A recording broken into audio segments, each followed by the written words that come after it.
Did you know that Charles Fox Parham, the founder of Pentecostalism, said that he knew the exact location of the Ark of the Covenant? But it was all a scam. And we're going to be talking about that on this episode of Long for Truth. You are going to want to keep watching.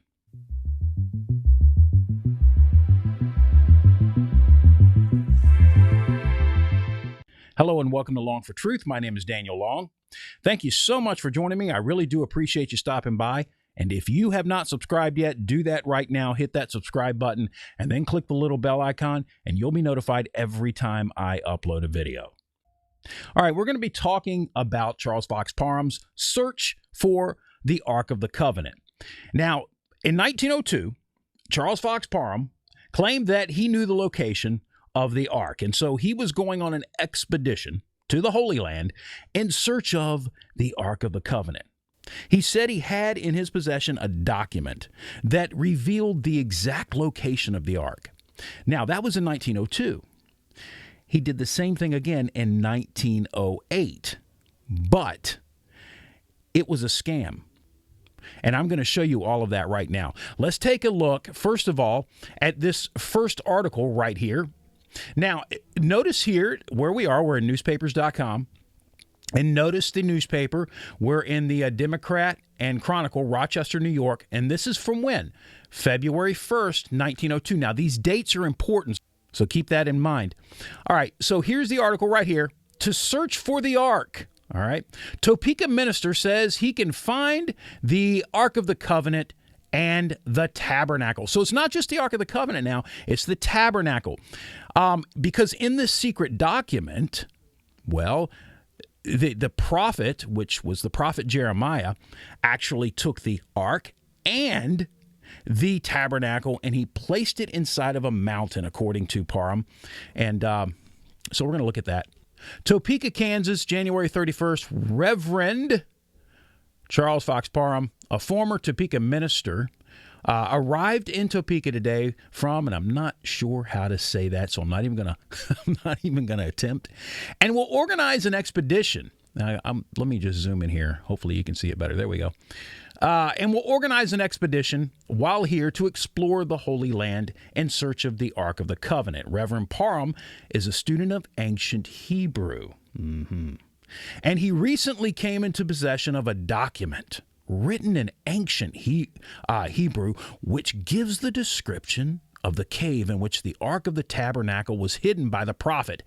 Reverend Parham says he believes he can easily find the mountain in which the cave is situated. He is greatly encouraged at the interest displayed in Christians here in the plan. Now, again, because it happened in 1908 as well, just a few years later, there's no reason to believe that this actual expedition here in 1902 wasn't a scam as well. Parham just trying to raise money. Anyway, where are we at here? Here we go. Reverend Parham claims to have made an exhaustive study of his subject during the past 10 years and carries with him a copy of what purports to be an ancient Hebrew writing, or refers to another writing, ancient Hebrew writing, or refers to another writing of an earlier date from which he learned the name of the mountain wherein the Ark is hidden, and almost absolute directions for finding it. He refuses to divulge the name of the mountain to persons not in his confidence. Of course he did. The writing in which Parham found the information is in part follows. Now, I'm going to read this here to you, and then I'm going to show you something.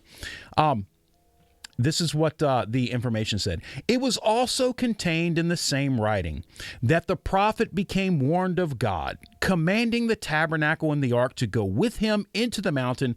And when Jeremy, that would be Jeremiah, came thither, he found a hollow cave wherein he laid the tabernacle and the ark and the altar of incense, and so stopped the door. Now, let me show you something here. I'm going to go over to my Bible program.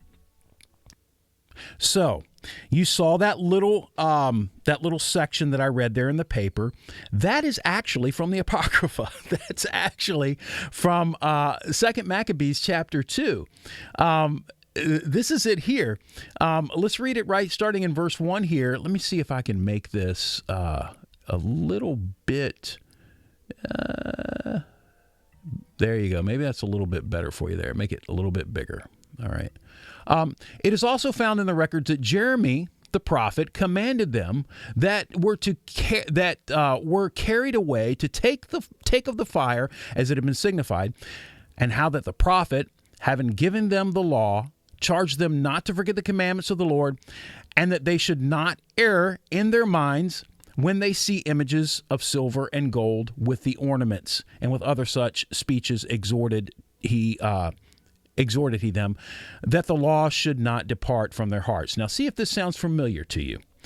It was also contained in the same writing that the prophet, being warned of God, commanded the tabernacle and the ark to go with him as he went forth into the mountain where Moses climbed up, and he saw the heritage of God. And when Jeremy came thither, he found an hollow cave wherein he laid the tabernacle and the ark and the altar of incense, and stopped the door. So, as you can see, it's the same verse, or it's the same section here that's, it's just a quotation from 2 Maccabees in the Apocrypha. So that is that right there. Now let me show you the 1908 expedition. This is 1902. Now, he never went. He didn't go to the Holy Land in 1902. I have no idea what happened here.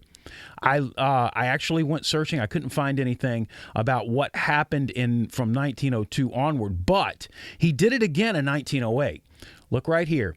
This is from the Galena Evening Times, Galena, Kansas, August 25th, 1908. So let's go back here just a second. You can see this is the Democrat Chronicle in Rochester, New York. Now, there are more papers that mention this. As a matter of fact, in 1902, there were several papers that mentioned this. This is, to me, the one that gives the most detail, and that's why I read this one. But look, it's February 1st, 1902, all right? So this is, again, this is the Galena Evening Times, August 25th, 1908. Look at this. Parham will seek Ark of the Covenant. Sound familiar? Charles F. Parham, whose permanent address is all these Kansas names I can't pronounce.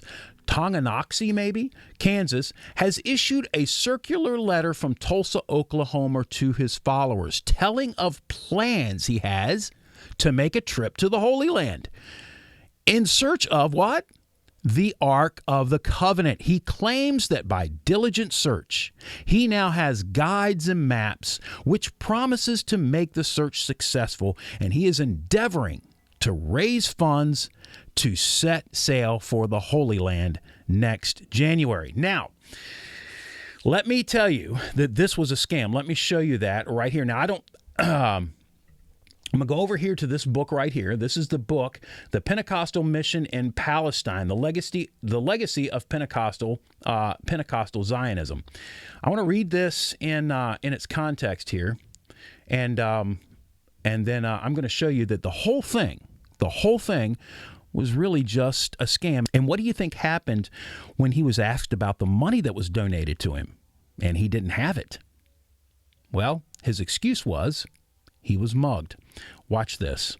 During his revival meetings in Galena, Parham acquired 15 Palestinian costumes, which served as virtual aids for his messages on the topic of the restoration of Palestine to the Jews as a fulfillment of biblical prophecy. The publicity flyer for these meetings, entitled Jerusalem in bold letters, announces Jerusalem. Her costumes and customs will be graphically portrayed and illustrated by Charles F. Parham. Parham purchased the Palestinian costumes from Tom Allen, a Civil War veteran who had lived in Palestine for 10 years and needed the money to travel to California, where he planned to retire in an old soldier's home for the price of a train ticket. He sold the costumes to Parham. Parham did everything he could to sensationalize the Jewish connection in his ministry. But in 1908, he stretched it too far. Hoping to restore his tarnished reputation due to an allegation of sexual misconduct, He widely publicized a plan to the Holy Land in search of the Ark of the Covenant. Now, you saw that. We looked at that just a moment ago twice. We looked at the one in 1902, and we looked at this one here, that the one in 1908 that this passage in this book is referring to. Okay? So we've looked at both. We know this is a fact. We know this happened. And there's no reason to doubt that if this was a scam, then the 1902 endeavor was a scam as well. Hoping to restore his tarnished reputation due to an allegation of sexual misconduct, he widely publicized a plan to travel to the Holy Land in search of the Ark of the Covenant. He claimed to have discovered where the lost Ark was located and promised that he would unearth it. W.R. Quinton notified the readers of Word and Work that Brother Parham expects to sail from New York in early September for the Holy Land. However, his scheme came to naught. He was castigated by Pentecostal notables.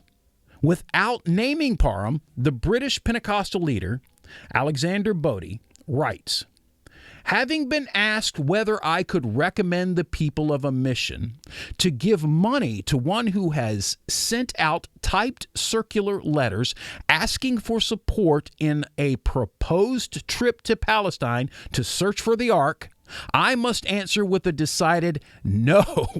Bold letters, exclamation point. I would recommend those interested to read the copy of Apostolic Faith of Houston, Texas, May 1907. They will see the verdict of a gathering of Pentecostal leaders on the man who is now asking for this help.